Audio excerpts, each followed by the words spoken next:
ನಾಳೆ ಏನು ನಡಿಬೇಕಾಗಿದೆ, ನಾನಿವತ್ತು ಕೇಳ್ತಾ ಇದ್ದೀನಿ ಸರ್ಕಾರಕ್ಕೆ, ಈ ದೇಶದಲ್ಲಿ ಉಸಿರು ಕಟ್ಟುವ ವಾತಾವರಣ ಇದೆ, ಸರ್ವಾಧಿಕಾರ ಆಡಳಿತ ಇದೆ ಅಂತಕ್ಕಂಥ ದೇಶದ ವ್ಯವಸ್ಥೆ ಬಗ್ಗೆ ಮಾತನಾಡ್ತಕ್ಕಂಥ ಇವತ್ತಿನ ಸರ್ಕಾರವನ್ನು ಕೇಳ್ತಾ ಇದ್ದೀನಿ. ಅಂದ್ರೆ ಧಾರವಾಡದಲ್ಲಿ ಯಾವ ಪರಿಸ್ಥಿತಿ ಇದೆ? ಇಲ್ಲಿ ಯಾವ ಉಸಿರುಗಟ್ಟು ವಾತಾವರಣ ಇಲ್ವಾ? ಇಲ್ಲಿ ನೀವು ಅಘೋಷಿತ ತುರ್ತು ಪರಿಸ್ಥಿತಿಯನ್ನು ಏರ್ತಾ ಇದ್ರಿ. ಒಂದು ನಾವೇನು ಯಾರಿಗಾದರೂ ತಲವಾರ್ ದೀಕ್ಷೆಯನ್ನು ಕೊಡ್ಲಿಕ್ಕೆ ಹೊಂಟಿದೀವ? ನಾವ್ಯಾವ್ದಾದ್ರು ಲಾಠಿ ಬಡಿಗೆ ಹಿಡ್ಕೊಂಡು ಹೋಗ್ತಾ ಇದೀವ? ಯಾವಾದರೆ ಕೋವಿಗಳನ್ನು ಬಳಕೆ ಮಾಡ್ತಾ ಇದೀವ? ತ್ರಿಶೂಲ ದೀಕ್ಷೆಯನ್ನು ಕೊಡ್ಲಿಕ್ಕೆ ಹೋಗ್ತಾ ಇದೀವ? ತ್ರಿಶೂಲ ದೀಕ್ಷೆನ ಇಂಥವ್ರಿಗೆಲ್ಲ ಈ ನಾಡಿನಲ್ಲಿ ಅನುಮತಿ ಇದೆ. ಅವ್ರಿಗೆ ಯಾರಿಗೂ ತೊಂದರೆ ಆಗಿಲ್ಲ. ಲಾಠಿ ಹಿಡಿಯೋರಿಗೆ, ತ್ರಿಶೂಲ ದೀಕ್ಷೆ ಕೊಡೋರಿಗೆ, ಕೋವಿ ಹಿಡಿಯೋರಿಗೆ, ಕತ್ತಿ ಹಿಡಿಯೋರಿಗೆ ಎಲ್ಲಾ ರೀತಿಯಾಗಿರ್ತಕ್ಕಂಥ ಬಂದೋಬಸ್ತಿಯನ್ನ ಈ ಸರ್ಕಾರ ನೀಡುತ್ತೆ. ನ್ಯಾಯಯುತವಾಗಿರ್ತಕ್ಕಂಥ ಬೇಡಿಕೆಗಳು, ನಾವು ನ್ಯಾಯಯುತವಾಗಿ ನಮ್ಮ ಹಕ್ಕನ್ನು ನಾವು ಕೇಳ್ತೀವಿ ಅಂತಕ್ಕಂಥವ್ರಿಗೆ ನೀವು ಕಾನೂನಿನ ಬಂದೋಬಸ್ತಿ ಕೊಡ್ಲಿಕ್ಕೆ ಆಗೋದಿಲ್ಲ ಅಂತಕ್ಕಂಥವ್ರು ಅಂದರೆ ಪೊಲೀಸ್ ಇಲಾಖೆ ಯಾಕೆ ಬೇಕು? ಈ ಸರ್ಕಾರ ಯಾಕೆ ಬೇಕು? ನಿಮಗೆ ಬಂದೋಬಸ್ತನ್ನು ವಿದ್ಯಾರ್ಥಿಗಳಿಗೆ, ಯುವ ಜನರಿಗೆ ಕೊಡ್ಲಿಕ್ಕೆ ಆಗಲಿಲ್ಲ ಅಂದ್ರೆ ಈ ವ್ಯವಸ್ಥೆ ಯಾಕೆ ಬೇಕು? ಇದನ್ನ ನಾವು ಇಲ್ಲಿಗೆ ಬಿಡೋದಿಲ್ಲ.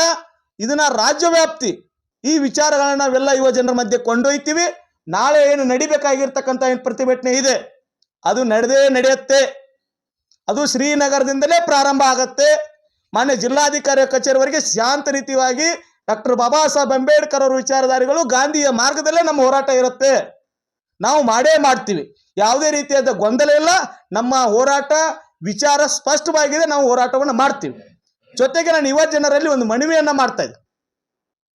ನಾವು ಭಗತ್ ಸಿಂಗ್ ಅವರ ವಿಚಾರಗಳನ್ನ, ಸುಭಾಷ್ ಚಂದ್ರ ಬೋಸ್ ಅವರ ವಿಚಾರಗಳನ್ನ, ಈ ರಾಷ್ಟ್ರ ನಾಯಕರ ವಿಚಾರಗಳನ್ನ ಓದ್ಕೊಂಡು ತಿಳ್ಕೊಂಡು ಅದಕ್ಕೆ ಪರೀಕ್ಷೆ ತಯಾರಿ ನಡೆಸಕ್ಕಂಥವ್ರು ನಾವುಗಳು. ಸ್ವತಂತ್ರ ಹೋರಾಟದನ್ನ ಕೇಳ್ಕೊಂಡು ಬೆಳೆದಿರ್ತಕ್ಕಂಥವ್ರು. ಇದು ಒಂದು ಸ್ವತಂತ್ರ ಸಂಗ್ರಾಮ. ಯಾಕೆ ಸ್ವತಂತ್ರ ಸಂಗ್ರಾಮ ಅಂದ್ರೆ ನಮ್ಮ ಬೇಡಿಕೆಗಳು, ನಾವು ಏನು ಉದ್ಯೋಗಾಕಾಂಕ್ಷಿಗಳಾಗಿದ್ದೀವಿ, ನಮ್ಮನ್ನ ನಿರ್ಲಕ್ಷಿಸತಕ್ಕಂಥ ಸರ್ಕಾರಗಳ ವಿರುದ್ಧ ನಾವು ಪ್ರತಿಭಟನೆಯನ್ನ ಮಾಡಿ ನಮ್ಮ ಹಕ್ಕನ್ನು ನಾವು ಪಡಿಬೇಕಾಗಿದೆ. ನೀವು ಯಾವುದಕ್ಕೂ ಭಯ ಪಡಬೇಡಿ. ನಾಳೆ ನಡೀತಕ್ಕಂಥ ಪ್ರತಿಭಟನೆಯಲ್ಲಿ ವಿವಿಧ ಜಿಲ್ಲೆಗಳಿಂದ ಜನ ಆಗಮಿಸ್ತಾ ಇದ್ದಾರೆ. ವಿವಿಧ ಮುಖಂಡರುಗಳು, ವಿವಿಧ ಸಂಘಟನೆ ಮುಖಂಡರು ಆಗಮಿಸ್ತಾ ಇದ್ದಾರೆ. ನೀವು ಯಾವುದಕ್ಕೂ ಭಯ ಪಡಬೇಡ್ರಿ. ಇಂಥ 100 FIRಗಳಾದ್ರೂ ನಮ್ಮ ಮೇಲೆ ಆಗ್ತವೆ. ನಾವು ಆಯೋಜಕರು, ನಮ್ಮ ಮೇಲೆ ಇಲಾಖೆ ನಮ್ಮನ್ನು ಬಂಧಿಸ್ರಿ, ಜೈಲಲ್ಲಿ ಇಡ್ಲಿ, ನಮ್ಮ ಮೇಲೆ ಆಗುತ್ತವೆ.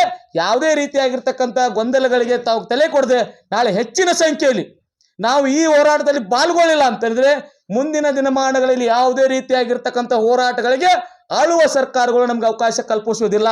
ಅದನ್ನ ನಾವು ಪ್ರತಿರೋಧವನ್ನ ಮಾಡಬೇಕು. ನಾಳೆ ನಾವೆಲ್ಲರೂ ಬೃಹತ್ ಸಂಖ್ಯೆಯಲ್ಲಿ ಹೋರಾಟದಲ್ಲಿ ಭಾಗಿಯಾಗಬೇಕು ಅಂತಕ್ಕಂಥ ಮನವಿಯನ್ನ ನಾನು ಮಾಡ್ತಾ ಇದ್ದೀನಿ. ಮತ್ತೆ ಸರ್ಕಾರಕ್ಕೆ ವಿನಂತಿ ಮಾಡ್ತಾ ಇದ್ದೀನಿ. ನೀವು ಬಂಧನ ಮಾಡೋರಿದ್ರೆ ನಮ್ಮನ್ನು ಬಂಧನ ಮಾಡ್ರಿ. ನಿಮ್ಮ ಜೈಲುಗಳು ಎಷ್ಟಿದಾವೋ ಅವುಗಳನ್ನೆಲ್ಲ ತುಂಬಿಸ್ಬೇಕು ಅಂತಂದ್ರೆ ನಿಮ್ಗೆ ಇನ್ನೂ 100 ಜೈಲುಗಳನ್ನ ಕಟ್ಟಬೇಕಾಗತ್ತೆ. ನೀವು ಅಷ್ಟು ಯುವ ಜನರು ಅರೆಸ್ಟ್ ಮಾಡಬೇಕಾಗತ್ತೆ, ಅಷ್ಟು ಹೋರಾಟಗಾರರು ನೀವು ಅರೆಸ್ಟ್ ಮಾಡಕತ್ತೆ. ನಿಮ್ಮ ಜೈಲಲ್ಲಿ ನಮ್ಮನ್ನು ಇಟ್ಕೊಳ್ಳಿಕ್ಕೆ ಸ್ಥಳಾವಕಾಶ ಇದೆ ಅಂತಕ್ಕದನ್ನ ನೀವು ಒಮ್ಮೆ ಪ್ರಶ್ನೆ ಮಾಡ್ಕೊಡ್ರಿ ಅಂತ ಹೇಳ್ತಾ